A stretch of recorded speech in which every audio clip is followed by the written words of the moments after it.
Hello and welcome to Empire of Wargames. My name is ePlash and today we are talking about day 2 of Warhammer Fest, especially Warhammer 40K and the sisters that were shown and some other goodies on the side.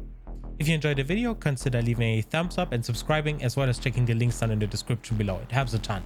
Let's get into the video.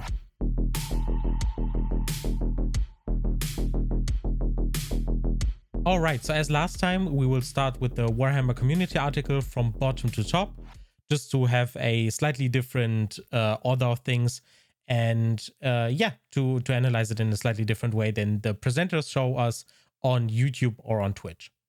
So the first thing we see on the bottom of the article is Battlezone Mechanicus, Charadon, one of those two. And it's a new set of terrain pieces similar to the vertical sector. And yeah, it will probably cost around 100-ish pounds. I'm not 100% sure how much the vertical sector costed, but it's right around there. And yeah, it's not a lot of terrain. I'll be honest. You can see it on the picture on the screen. On the bottom, it's not a lot of terrain.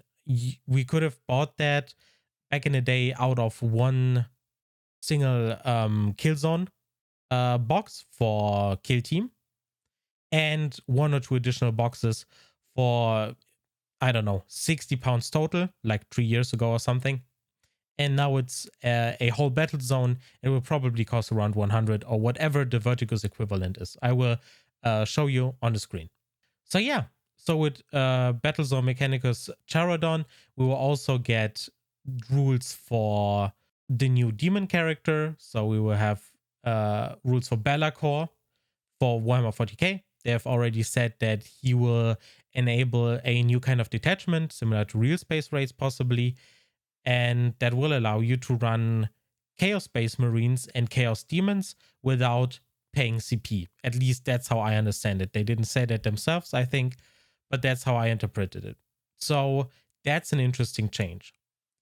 Other than that, we will get additional rules for Death Guard and Adeptus Mechanicus models, and yeah, more Crusade stuff. All the things you expect from a Warzone book or the Act 2, the Book of Fire Warzone Charadon. So yeah, that's the book. It will contain all those rules and possibly more.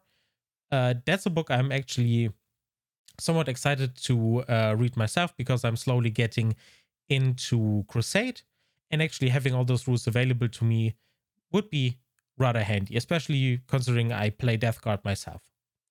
Now, if you're interested in a book, it's going to be rather expensive again. I think it's 40 pounds. I will show you the price of the Act 1 book on the screen right now, so it's probably going to cost the same thing. It was one of the more expensive books, if I recall correctly. So after that, we are coming to the Adeptus Sororitas. So that was everything they've shown us next to the Adeptus Sororitas. So it's not a lot, but after the Age of Sigmar show from day 1, I've dialed back my expectations, and it turns out they were correct. So they will show one or two things on the side that are cool, but not really that impressive. And then they will focus on the main army. And the next army they will show will be the Orcs. So I expect them to show one or two things in the beginning. And then they will go over the Orcs. And someone also asked during the stream if they are not going to talk more about the Adeptus Mechanicus. And they said that they were shown us enough in previous presentations. So yeah, we are just to wait and see what the Warhammer community articles bring. And they will tell us whenever pre-orders are up and what pre-order options we have, like what boxes will be there, and if anything else new will appear, but I doubt it. We've already seen the Combat Patrol. If you want to see that, the link is in the top right of the video. But yeah, let's go over the Adeptus Sororitas. So they've shown the codex. You can see it here. Here's the cover. It looks interesting. It's obviously a new model. It's the Celestian variant, and yeah, it looks interesting, but compared to the Adeptus Mechanicus Codex, it's really not that impressive of a cover. Let's move on. So, as always, GW likes talking about previous previews. So they have been going over all the other previewed models that we've already seen, but that are not sold yet. And even the head of Warhammer 40K went over all the models and talked a little bit about the sisters.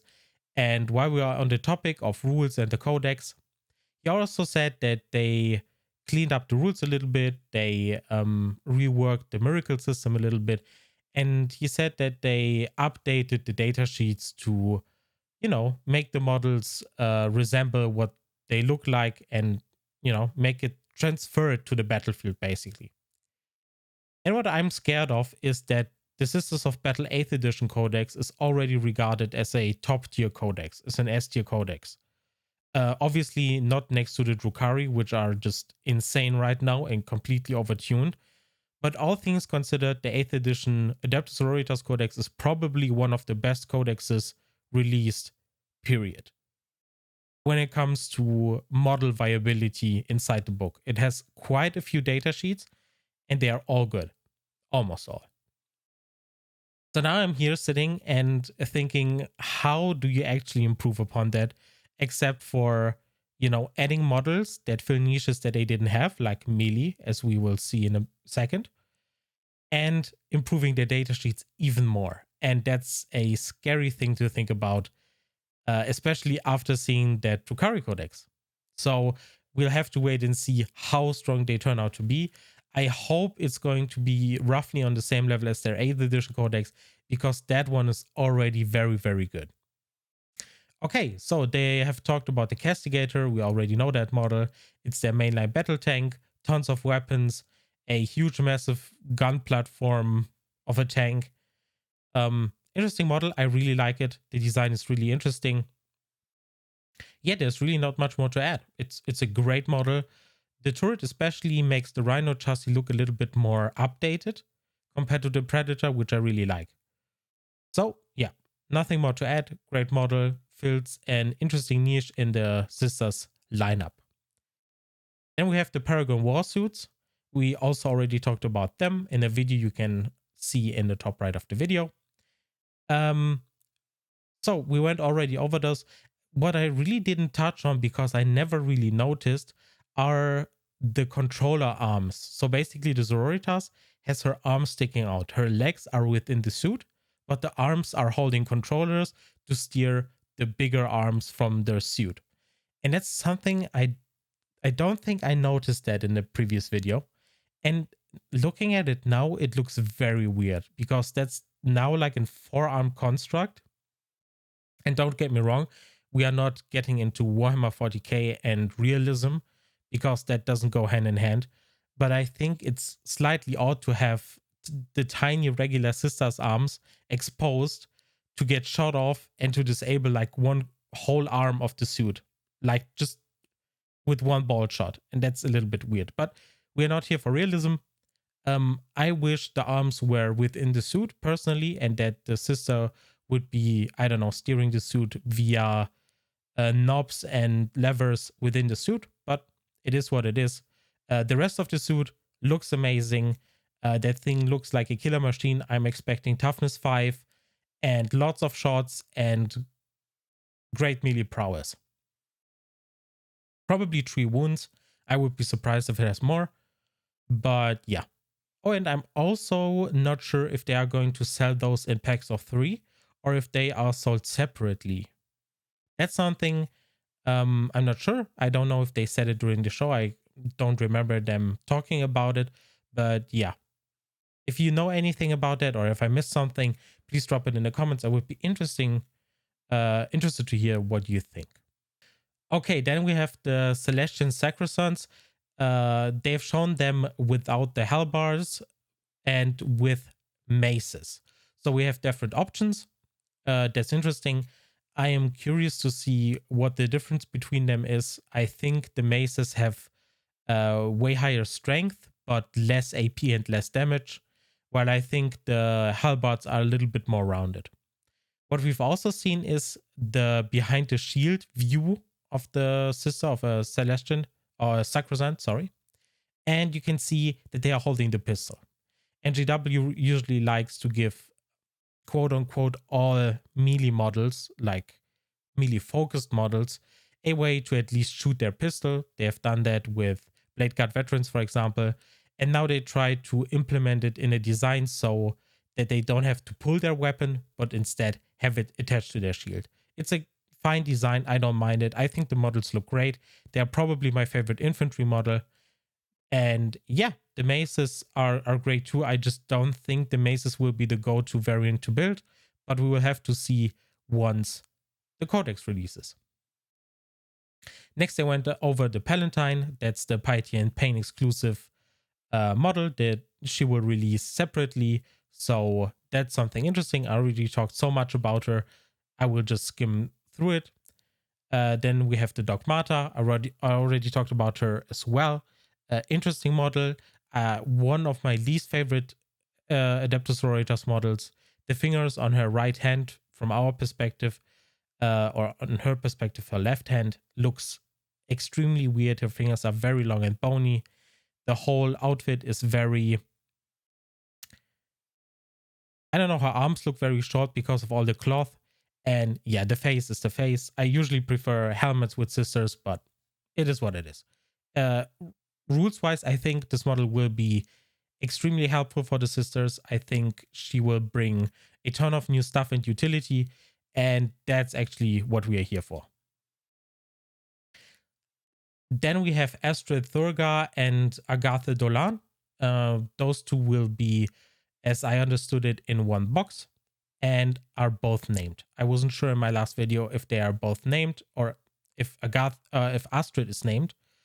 But she is. So yeah, I'm expecting a lot of cool rules from those two, and I'm curious to see what they bring, because I think those two can fill an incredible niche in the Adeptus Sororitas Codex, and I really hope they deliver, because those models look great. Astrid only needs a helmet, and I'm actually really more than fine with the model, especially with the flag. And last but not least, the big model is Morven Val, a Best Sanctorum of the Adeptus Sororitas. She is the current head of the Adeptus Sororitas. She is the one who pulls the strings, basically. She decides things. She's basically, as they said in the presentation themselves, so I'm using their wording. It's not always correct, so take it with a grain of salt. But she is supposed to be Primarch level, a Primarch level character for the Adeptus Sororitas. And that's really interesting. She's a rather new character. The last Abbess died or disappeared in the Rift, which probably opened with Psychic Awakening. And now they have a new character, and I think they decided for a new character so they can put her into one of those new suits. And it makes total sense. That suit looks amazing. They look great in gold. I would honestly consider painting them all gold, because this model is really nice. The weapons are great. The shield on the bolter looks amazing. And yeah, the rocket launcher, this model is probably also one of the better ones in the Sororitas range, and the Sororitas already have one of the best miniature ranges out there. So yeah, I'm very convinced this model will deliver rules-wise, and it certainly does visually. As always, you can equip her with a helmet, and that's my preferred variant, but definitely a great model and not something I expected to see out of this presentation. I didn't expect to see a Primarch level Sororitas model at all. So yeah, I'm curious to hear what you think about her in specific, or the other models we already more or less talked about. But I want to hear what you think about the suits and her being like a Primarch level character for the sisters.